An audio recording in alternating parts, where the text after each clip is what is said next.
morning to all.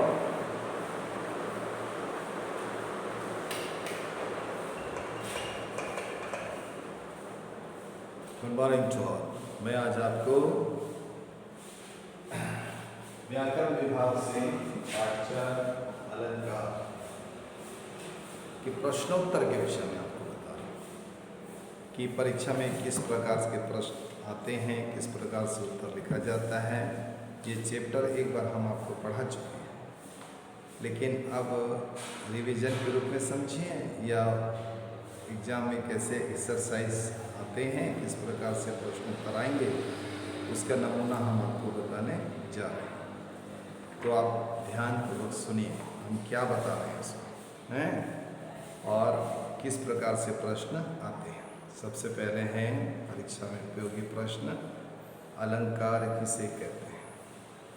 ऐसे प्रश्न आता है, अलंकार के कितने भेद हैं। अच्छा, उसके बाद आता है अनुप्रास अलंकार किसे कहते हैं, उदाहरण सहित लिखिए।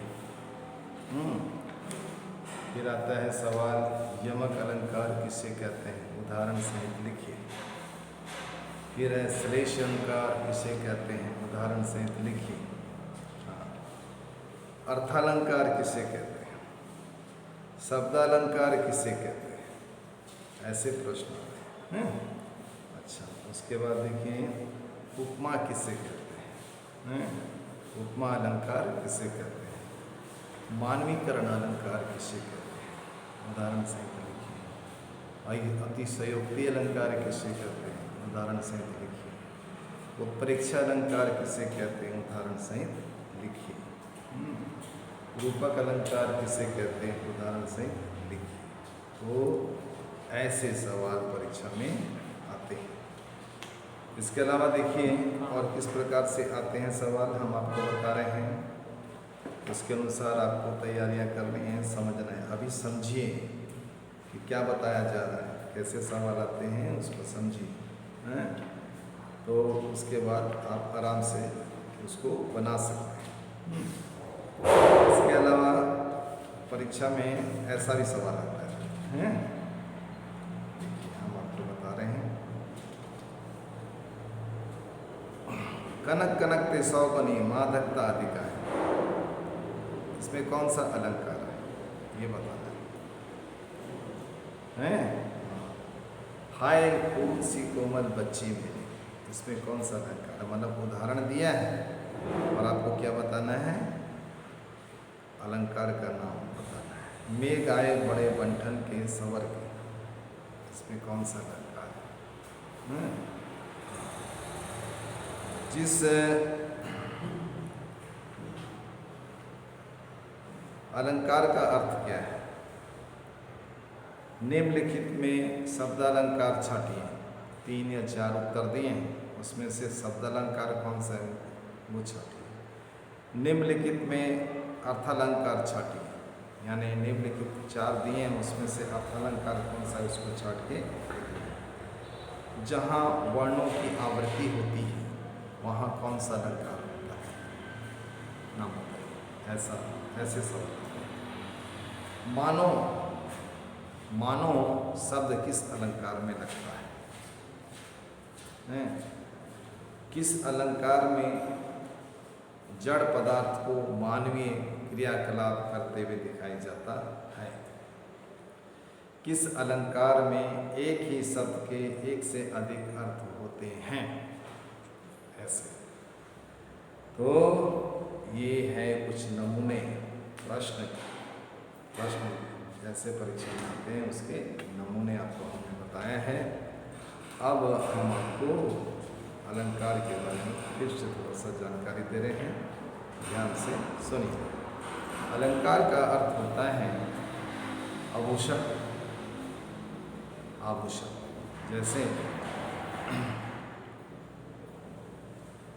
सुंदरता बढ़ाने के लिए हम अनेक प्रकार के कृत्रिम साधनों का उपयोग करते हैं, उसी प्रकार कविता को सजाने के लिए, कविता में चमत्कार उत्पन्न करने के लिए, कविता को प्रभावशाली बनाने के लिए आभूषणों का, अलंकारों का, डेकोरेशन का प्रयोग किया जाता है।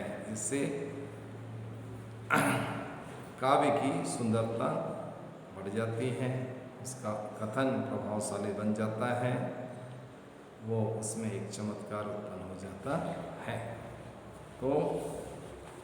तो शब्दों और अर्थों में जो चमत्कार उत्पन्न करते हैं उसे अलंकार कहते हैं।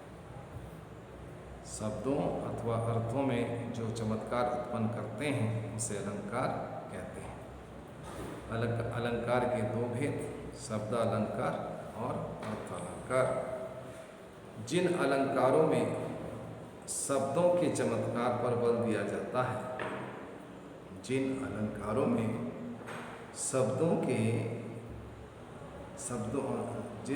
जिन अलंकारों में शब्दों के चमत्कार पर बल दिया जाता है उसे शब्द अलंकार, और जिन अलंकारों में अर्थगत सुंदरता एवं चमत्कार बढ़ाने पर बल दिया जाता है उन्हें अर्थालंकार कहते हैं।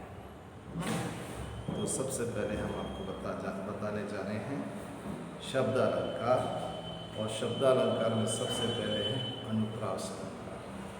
सवाल आता है अनुप्रास अलंकार किसे कहते हैं, उदाहरण सहित समझाइए।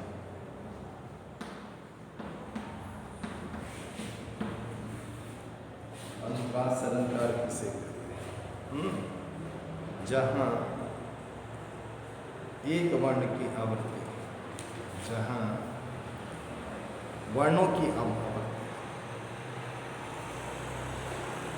बार बार होती है वहाँ अनुप्रास अलंकार होता है। जहाँ वर्णों की आवृत्ति, जहाँ जिस काव्य में एक ही वर्ण की बार बार आवृत्ति होती है या वर्णों की बार बार आवृत्ति होती है, वहाँ पर अनुप्रास अलंकार होता है। जैसे तरनी, तनुजा, तट, तमाल, तरवर, बहुछा। यहाँ पर हम देख रहे हैं त वर्ण की बार बार आवृत्ति हुई है, अतः यह अनुप्रास अलंकार है। चारू चंद्र की चंचल किरणें खेल रही हैं जलथल में, तो यहाँ पर च और ल वर्ण की बार बार आवृत्ति हुई है। चारू चंद्र की चंचल, तो इसमें चारू में च, चंद्र में च, चंचल में च, सब की आवृत्ति वर्ण की आवृत्ति हुई है, इसलिए यह अनुप्रास। इसमें ल शब्द की आवृत्ति भी हुई है, जैसे खेल, जल, थल। चारू चंद्र की चंचल किरणें खेल रही हैं जल थल में, तो चारू चंद्र की चंचल किरणें खेल रही हैं जल थल में, तो यहाँ पर च और ल वर्ण की बार बार आवृत्ति हुई है, इसलिए यह अनुप्रास अलंकार है। परीक्षा में अब कैसे सवाल आते हैं देखो। जिस अलंकार में वर्णों की आवृत्ति होती है उसे क्या कहते हैं, या उस अलंकार को क्या कहते हैं, ऐसा भी सवाल आता है। तो उत्तर होगा जहाँ वर्णों की आवृत्ति होती है वहाँ अनुप्रास अलंकार। समझ गए ना?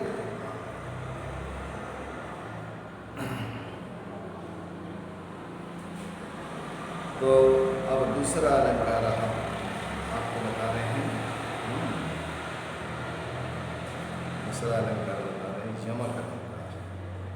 क्या क्या क्या बता रहे हैं?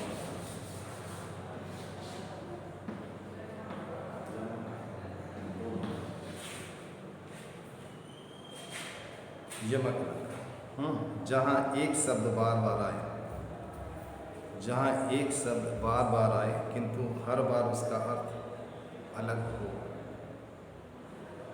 जहाँ एक शब्द बार बार आए किंतु उसका अर्थ अलग अलग हो, वहाँ यमक अलंकार होता है।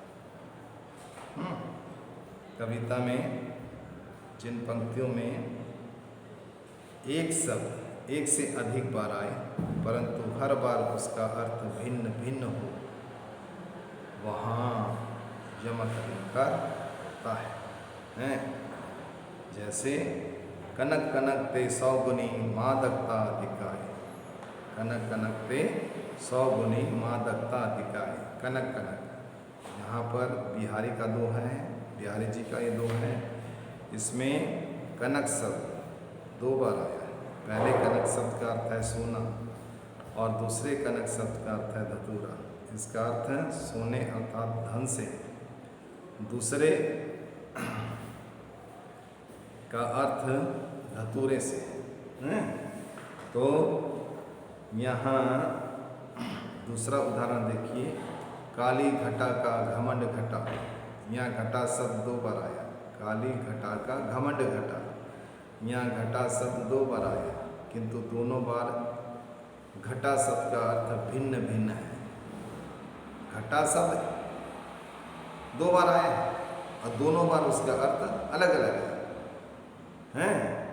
पहले बार घटा का अर्थ है बादलों का जमघट, और दूसरी बार जो घटा का अर्थ है कम हुआ, अतः यह यमक अलंकार है। वैसे अभी भी बताए, कनक कनकते 100 गुनी मादकता अधिकाय।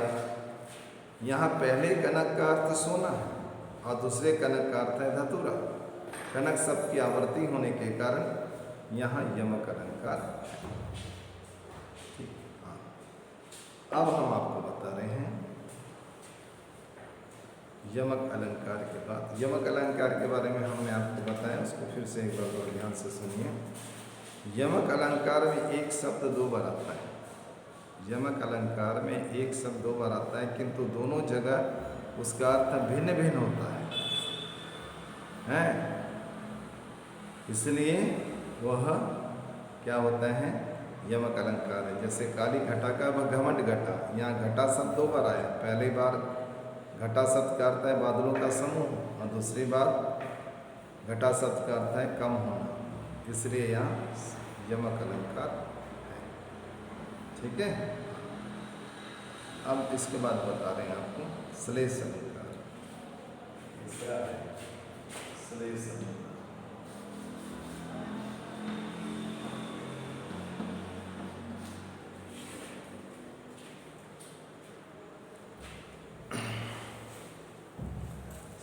श्लेष का अर्थ है चिपकना, चिपकना, जहाँ एक शब्द में एक से अधिक अर्थ छिपे हुए रहते हैं। जहाँ एक शब्द में एक से अधिक शब्द छिपे हुए रहते हैं उसे श्लेष अलंकार कहते हैं। दूसरे शब्दों में कहें, कविता में जिन पंक्तियों में किसी शब्द का प्रयोग एक ही बार होता है परंतु उसके अर्थ एक से अधिक होते हैं, वहाँ श्लेष अलंकार होता है।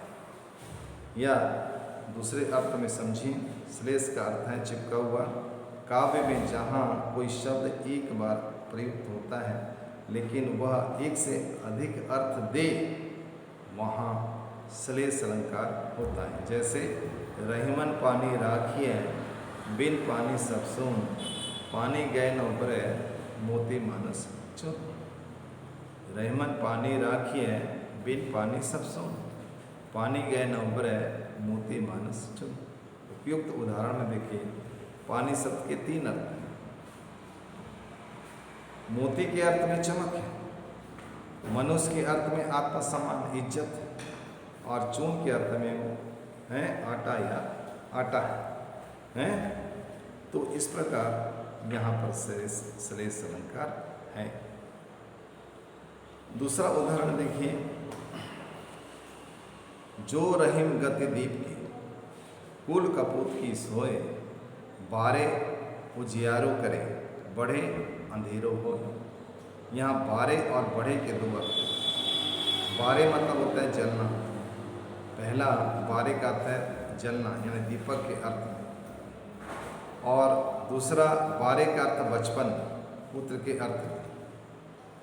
उसी प्रकार बढ़े जो है वो बुझना है, दीपक के अर्थ में बुझना है, और बड़ा होना यानी पुत्र के अर्थ में होता है। तो यहाँ पर ये श्लेष अलंकार क्या बताए, श्लेष अलंकार का उदाहरण है। फिर से एक बार समझा रहे हैं। जो रहीम गति दीप की कुल कपूत गति सोए, बारे उजारे करे बढ़े अंधेरो हो। यहाँ बारे के 2 अर्थ हैं। जलने या बचपन में। इस प्रकार बड़े के दो अर्थ हैं, बड़ा होना या बुझने पर। हैं? अच्छा। मधुबन की छाती को देखो, सूखी कितनी इसकी कलियां। मधुबन की छाती को देखो, सूखी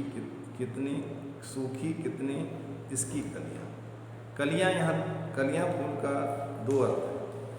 फूल का अविकसित रूप कलियां कहलाता है, और यौवन से पूर्ण की जो अवस्था होती है वो कलियां होती हैं। यौवन से पूर्व की अवस्था को भी कलियां कहा जाता है। तो इस प्रकार शब्द एक बार आया है, परंतु उसका अर्थ एक से अधिक है। तो वहाँ पर श्लेष अलंकार होता है। तो श्लेष अलंकार की परिभाषा क्या है, या ऐसा भी सवाल आता है परीक्षा में, जहाँ कोई शब्द एक बार प्रयुक्त हो परंतु वह एक से अधिक अर्थ दे, वहाँ कौन सा अलंकार होता है? तो उत्तर होगा, काव्य में जहाँ कोई शब्द एक ही बार प्रयुक्त हो लेकिन वह एक से अधिक अर्थ दे, वहाँ श्लेष अलंकार होता है। समझे? ऐसा भी आता है, रहमान पानी राखिए, बिन पानी सब सुन, पानी गहना उपनय मोती मानस सुन। इसमें कौन सा अलंकार है? हम बताएंगे, इसमें श्लेष अलंकार है। यही बात समझ। तो इस प्रकार हमने देखा कि जो श्लेष अलंकार है, श्लेष अलंकार है, श्लेष अलंकार में एक ही शब्द एक साथ दो अलग अलग अर्थ देता है। ये बात समझने की है। तो श्लेष अलंकार के बाद अब हम आपको बता रहे हैं आगे उपमा अलंकार। क्या बता रहे हैं? उपमा अलंकार, और ये अर्थालंकार के अंतर्गत आता है।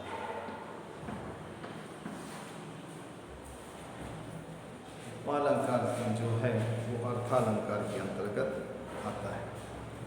तो इसके बारे में बताने जा रहे हैं, ध्यान को सुनो। उपमा अलंकार, उपमा अलंकार किसे अर्थालंकार में सबसे पहले बता रहे हैं उपमा अलंकार। जब किसी वस्तु या व्यक्ति की विशेषता दर्शाने के लिए उसकी समानता उस गुण में बढ़ी हुई किसी अन्य वस्तु से या व्यक्ति से की जाती है, वहाँ उपमा अलंकार होता है। फिर से बता रहे हैं, ध्यान से सुनिए। उपमा अलंकार अत्यधिक समानता के कारण जहाँ किसी व्यक्ति या वस्तु की तुलना किसी दूसरे प्रसिद्ध व्यक्ति अथवा वस्तु से की जाती है, वहाँ उपमा अलंकार होता है। जैसे सीता का मुख चंद्रमा के समान सुंदर है।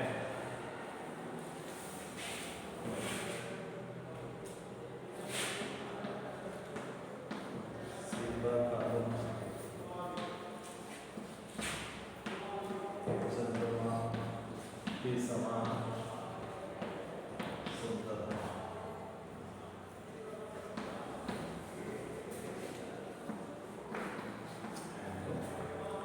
उपमा अलंकार किसे कहते हैं? फिर से बता रहे, सुनिए। अत्यधिक समानता के कारण किसी भी व्यक्ति या वस्तु की तुलना किसी अन्य प्रसिद्ध व्यक्ति अथवा वस्तु से की जाती है, वहाँ उपमा अलंकार होता है। जैसे सीता का चंद्रमा के समान सुंदर है। यहाँ पर देखिए, ध्यान पूर्वक, यहाँ पर सीता का मुख सुंदरता में चंद्रमा के समान, यहाँ सीता का मुख सुंदरता में किसके समान है? चंद्रमा के समान। इसलिए यहाँ उपमा अलंकार। उपमा अलंकार के 4 अंग। उपमेय,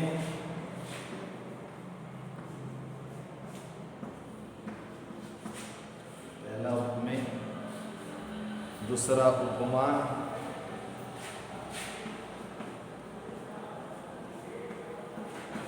दूसरा समान धर्म या साधारण धर्म में भी बोल सकते हैं उसको, साधारण धर्म ज़्यादा सही है। साधारण धर्म। और चौथा होता है इसमें वाचक।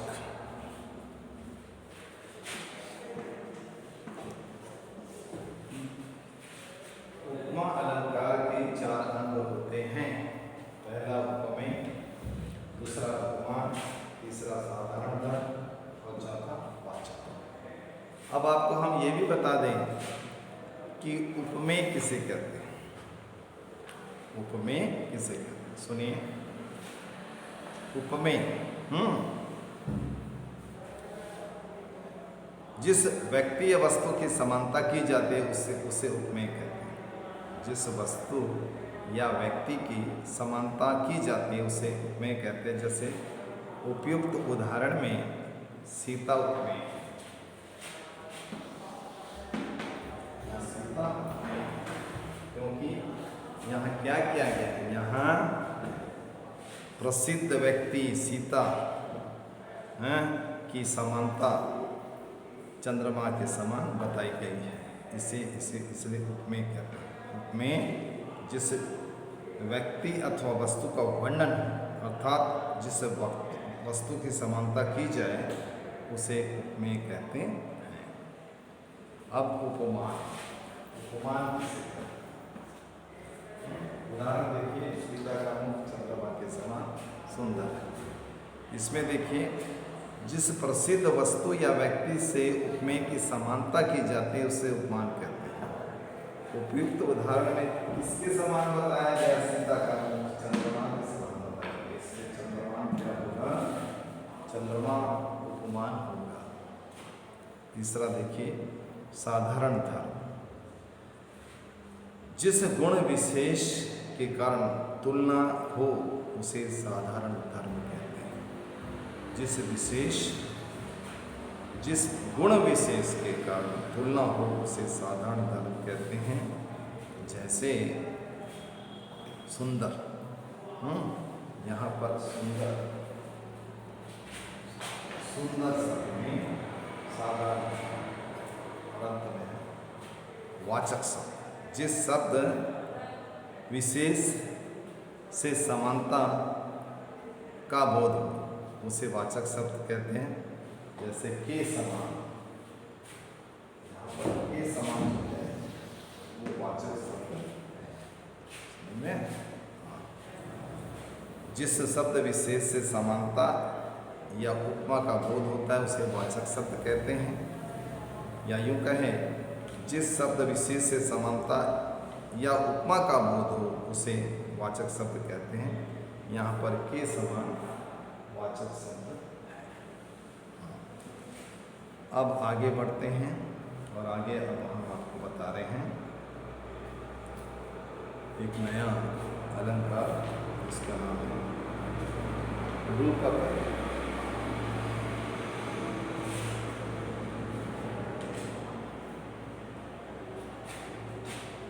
अलंकार में दूसरा अलंकार है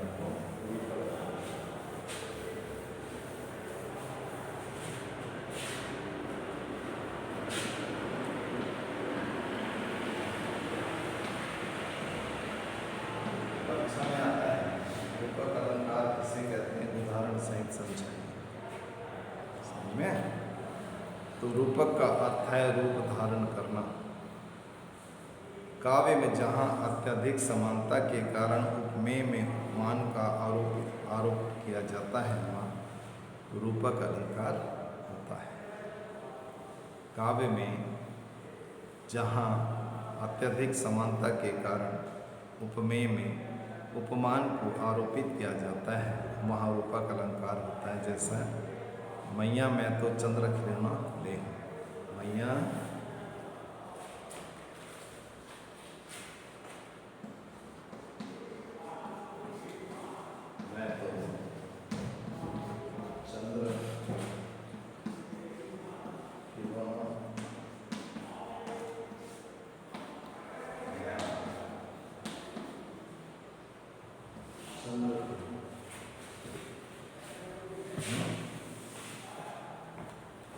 क्या बताया रूपक अलंकार किसे कहते हैं?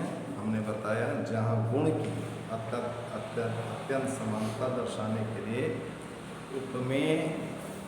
उपमेय में उपमान का आरोप हो, यानी उपमेय और उपमान को अभिन्न तथा एक कर दिया जाए। दूसरे शब्दों को उपमान को उपमेय पर आरोपित कर दिया जाए, वहाँ रूपक अलंकार होता है। तो यहाँ पर चंद्र खिलौना जो है, इस उदाहरण में चंद्रमा जैसा खिलौना नहीं बल्कि चंद्रमा रूपी खिलौना, इस उदाहरण में चंद्रमा रूपी खिलौना लेने की बात कही गई है, इसलिए यहाँ चंद्र खिलौना जो है वह रूपक अलंकार है। पायो जी मैंने राम रतन धन पायो, इसमें राम रतन क्या है? रूपक अलंकार। आए महंत वसंत, तो महंत वसंत शब्द में रूपक अलंकार है। तो जहाँ उपमेय और उपमान की समानता प्रकट हो या उपमेय में ही उपमान का आरोप हो जाता है, वहाँ रूपक अलंकार होता है। मैया मैं तो चंद्र खिलौना ले। अच्छा, अब बता रहे हैं उत्प्रेक्षा अलंकार। क्या बता रहे हैं? उत्प्रेक्षा अलंकार किसे?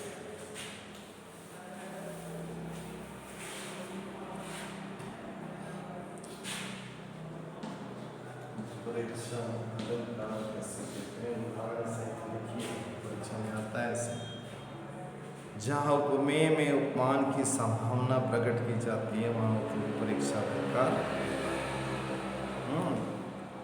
जहाँ उपमेय में उपमान की संभावना प्रकट की जाए, वहाँ उत्प्रेक्षा अलंकार होता है। हरि मुख मानो, हाँ उदाहरण में देखिए, कहती हुई उत्तरा के नेत्र जल से भर गए, हिम कणों से पूर्ण मानो हो गए पंकज नए। कहती हुई उत्तरा के नेत्र जल कण से भर गए, हिम कणों से पूर्ण मानो हो गए पंकज नए। यहाँ उत्तरा के आशोपूर्ण नेत्र उपमेय में हिम कणों हैं, ओस के पूर्ण पंकज उपमान की संभावना व्यक्त की गई है। अतः यहाँ पर उत्प्रेक्षा अलंकार है और यहाँ पर मानो शब्द वाचक शब्द है। परीक्षा में आता है कौन से अलंकार में मानो शब्द का प्रयोग होता है? उत्तर होगा उत्प्रेक्षा अलंकार में मानो शब्द का प्रयोग होता है। कुछ और उदाहरण उत्प्रेक्षा अलंकार के देखिए, देखते हैं उसमें और क्या दिया है। पाहुन जो आए हो गांव में शहर के, मेघ आए बड़े बंठन के सवर। अच्छा, अब आपको बताते हैं अतिशयोक्ति अलंकार।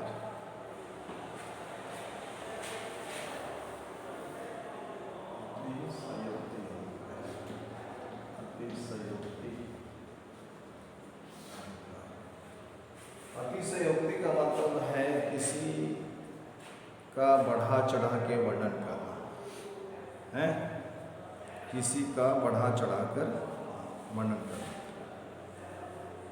बहुत अधिक बढ़ा चढ़ाकर किसी का वर्णन जहाँ पर किया जाता है, वहाँ अतिशयोक्ति अलंकार होती है। काव्य में जहाँ किसी वस्तु या व्यक्ति का वर्णन बढ़ा चढ़ाकर किया जाता है, वहाँ अतिशयोक्ति अलंकार होता है। जैसे हनुमान की पूंछ में लग न पाई आग, लंका सिगरी जल गई, गए निशाचर भाग। यहाँ पर हनुमान की पूंछ में आग नहीं लगी है, आग नहीं लगी है, अभी नहीं लगी है, परंतु आग लगने से पूर्व ही सारी लंका जल गई, और सारे राक्षस भाग। तो यहाँ पर आग लगने से पहले ही लंका के जलने की बात और सारे राक्षसों के भाग जाने की बात अतिशयोक्ति अलंकार के रूप में बताई गई है। अतः यह अतिशयोक्ति अलंकार का अच्छा उदाहरण है। ठीक है। तो अतिशयोक्ति में और देखिए आगे, नदियाँ बड़ी अपार, घोड़ा कैसे उतरे पार, राणा ने सोचा इस पार, तब तक चेतक था उस पार। यहाँ पर घोड़े द्वारा नदी को पार करना अतिशयोक्ति अलंकार के रूप में बताया गया है। और अंत में है मानवीकरण अलंकार, जहाँ पर जड़ पदार्थ में मानवीय भावनाओं का आरोप होता है।